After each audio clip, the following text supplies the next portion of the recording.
اللہ اللہ اللہ۔ کریم سید عالم صلی اللہ علیہ وسلم کے وصال ظاہری کے ایام قریب آئے تو حضور نے سرخ پٹی باندھی، تیز بخار ہے نبی کریم کو، 2 صحابہ سہارا دے کے مسجد میں لائے، نبی پاک علیہ السلام کو بظاہر سہارا دے کے لایا گیا۔ کریم رسول نے لوگوں کو جمع کیا، حضور آج کیا ہونے والا ہے، آج کیا کہا جائے گا، آج کس لیے میٹنگ بلائی ہے؟ نبی کریم کے کل صحابہ جب مسجد میں جمع ہوئے تو کھچا کھچ مسجد بھری ہے۔ وصال ظاہری سے چند یوم پہلے کی بات، نبی پاک نے فرمایا آج تمہیں کوئی جہاد کی ترغیب نہیں دینی، آج کوئی نیا پیغام نہیں دینا، آج تمہیں بتانا ہے کہ رب نے اپنے بندے کو اختیار دیا ہے، چاہے تو دنیا میں رہے، چاہے تو اس کی بارگاہ میں حاضر ہو جائے۔ اس عبد نے بارگاہ ربوبیت کی طرف لوٹنے کا ارادہ کر لیا ہے۔ حضرت صدیق اکبر رونے لگے تو صحابہ نے کہا تمہیں کیا ہوا؟ کہنے لگے سمجھ نہیں رہے، کسی کی بات نہیں کر رہے، نبی پاک تو اپنی بات فرما رہے ہیں، اس نے جانے کا ارادہ کر لیا۔ سنیے میرے بھائی، محبوب پاک نے فرمایا بھائی کسی شخص کو میری طرف سے کوئی تکلیف پہنچی ہو تو بدلہ لے سکتا ہے، بدلہ لے سکتا ہے، کسی کو تکلیف پہنچی ہو۔ صحابہ پھوٹ کے رونے لگے، محبوبہ کرم ہی کرم ہوا ہے، رحمت ہی رحمت آئی، آپ کے بارے میں گمان کرنے والا بھی دائرہ ایمان سے نکل جائے گا۔ حضور آپ کیا فرما رہے ہیں؟ فرمایا نہیں بھائی اٹھو۔ پیچھے سے جناب عکاشہ بن محصن اٹھے، ہاتھ کانپتے ہیں، آگے بڑھے، کہنے لگے یا رسول اللہ، ایک جنگ کے موقع پر آپ نے درہ مارا تھا، ننگی پیٹھ پر صفیں سیدھی کراتے، بات دل میں رہ گئی ہے، میں نے بدلہ لینا ہے۔ نبی کریم نے فرمایا بلال دوڑ کے جاؤ، فاطمہ کے گھر درہ پڑا ہے، درہ لاؤ۔ سیدنا بلال حبشی کہتے میں گیا، دستک دی سیدہ طیبہ طاہرہ، حضرت فاطمہ فرمانے لگی بلال کیسے آئے ہو؟ اماں جی وہ درہ چاہیے تھا۔ سیدہ کو تشویش ہوئی، کہنے لگے بلال نہ تو جنگ پہ جانا ہے، نہ جہاد ہے، نہ کوئی ایسا موقع ہے، حضور کی تو طبیعت مبارک بظاہر بڑی علیل ہے، درہ کیا کریں گے؟ حضرت بلال عرض کرنے لگے اماں جی ایک صحابی بدلہ لینے لگے ہیں، صاحب طبقات نے جملے لکھے ہیں، کہتے ہیں بی بی صاحبہ نے درہ بھی دیا اور امام حسن حسین کو بھی باہر نکالا۔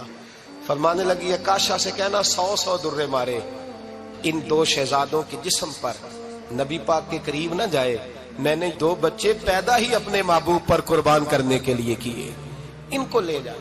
حضرت بلال کہتے میں 2 شہزادے لے کے آیا، اور جب دروازے میں میں لے کے پہنچا تو نبی پاک نے دیکھا تو آنکھوں میں آنسو آ گئے، فرمایا ان کو بٹھا دو، مجھے پتا ہے فاطمہ نے کیا کہہ کے بھیجا ہے۔ حضرت سیدنا بلال فرماتے درہ میں نے جناب عکاشہ کو دیا، حضرت عکاشہ درہ لے کے آگے جو بڑھے تو حضرت ابوبکر صدیق نے ان کے پیروں پہ ہاتھ رکھا، فرمایا عکاشہ میری طرف آ یار، مجھے مار درے، نبی پاک کے قریب نہ جا۔ مصطفیٰ کریم نے فرمایا ابوبکر تو ہٹ جا، اسے آنے دے۔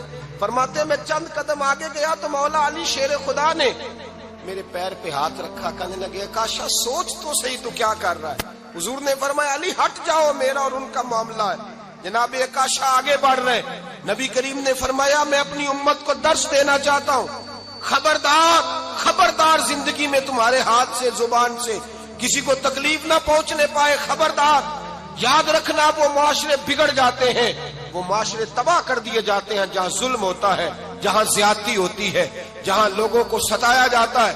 محبوب کریم کے قریب آئے حضرت عکاشہ کا، حضور میری پیٹھ ننگی تھی، آپ بھی ذرا کپڑا ہٹائیے۔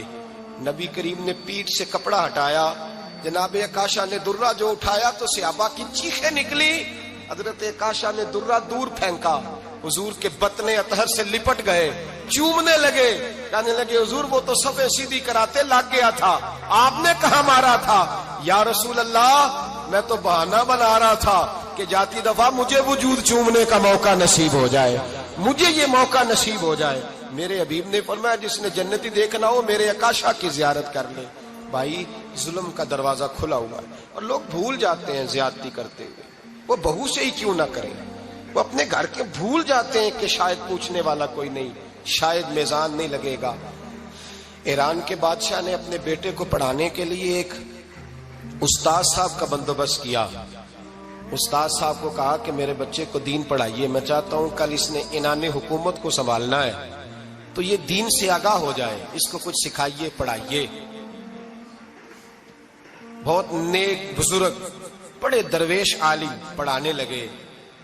اسباق مکمل ہو گئے، دین کے اسباق قرآن مجید پڑھایا، احادیث طیبہ کا درس دیا، اصول فقہ سے روشناس کرایا۔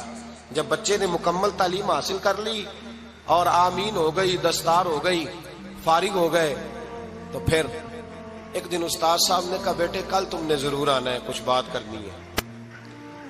شہزادہ گیا ملنے استاد صاحب سے، استاد صاحب نے کنڈی لگا لی، ہاتھ میں درہ پکڑ لیا، مار مار کے پورے وجود کو زخمی کر دیا، کوئی غلطی نہیں، کوئی بات نہیں، مارا۔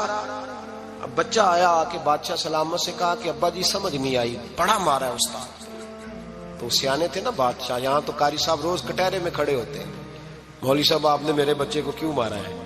آپ 8,000 کے مولوی ہیں، میرا کئی کروڑ کا بچہ ہے، سویرے بدل لیں گے، خبردار آپ نے بچے کو ہاتھ لگایا، اپنی حیثیت میں رہے معاذ اللہ۔ جو قومیں استادوں کو کٹہروں میں کھڑا کرتی ہیں وہ ترقی نہیں کر پاتی، جو استادوں کو کٹہروں میں روز کھڑا کرتے ہیں۔ کہا ابا جی بڑا مارا ہے، تو والد بڑے سمجھدار تھے، کہنے لگے بیٹا استاد باپ ہوتا ہے، وہ زیادتی نہیں کرتا، کوئی بات ہوگی، میں تیرے استاد کو کٹہرے میں نہیں بلاؤں گا۔ اماں سے بات کی، اماں کہنے لگی بیٹا میں تیرے باپ سے کیسے بات کروں، ڈرا تھا۔ وقت گزر گیا، 22 سال بیت گئے،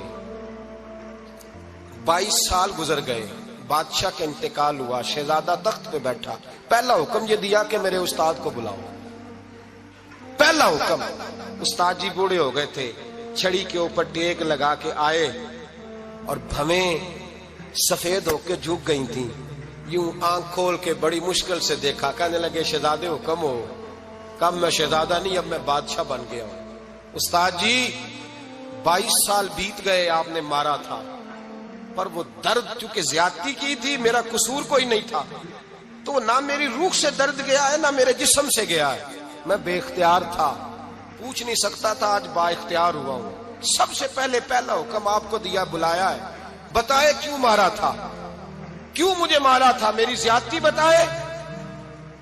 تو استاد، بوڑھے استاد کی آنکھیں آنسوؤں سے بھر گئی، کہنے لگے بیٹے بس آج کے دن کے لیے مارا تھا، یہ جو دن آ گیا نا میری زندگی میں اس لیے مارا تھا، یہ میں چاہتا تھا میری زندگی میں وقت ہے، آج کے بس میری مراد پوری ہو گئی۔ کہا صاحب کس لیے، مجھے بھی سمجھائے۔ آپ فرمانے لگے کتنی دیر ہو گئی تجھے مار کھائے ہوئے، کتنا زمانہ بیت گیا؟ کہنے لگا 22 سال۔ فرمایا زخم بھولے تو نہیں، درد ختم تو نہیں ہوئی، تمہیں بات 1 منٹ کے لیے بھی تمہارے حافظے سے محو تو نہیں ہوئی؟ کہا استاد جی روز رات کو یاد آتی، روز خیال آتا تھا۔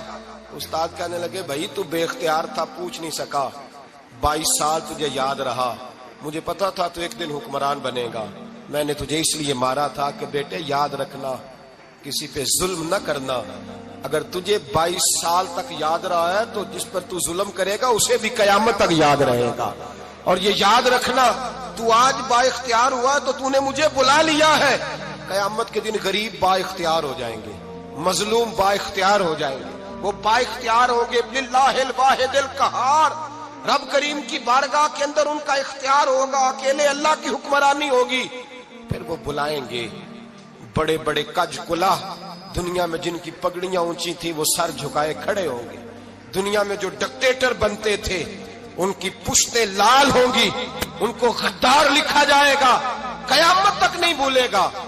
ظلم کرنا تو سوچ سمجھ کے کرنا، اتنا کرنا جتنا تم سہ سکتے ہو، اتنی زیادتی کرنا جتنی قیامت میں تم برداشت کر سکتے ہو۔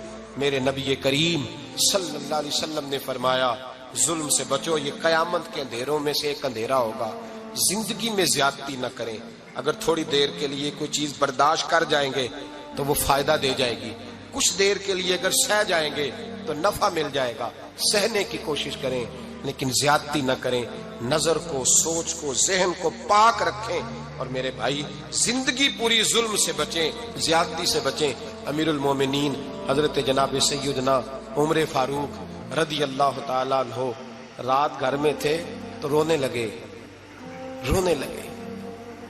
بڑی دیر تک روتے رہے، والدہ اٹھی تو صاحبزادے سے کہنے لگی پتہ کرو تمہارے باپ کو کیا مسئلہ ہے۔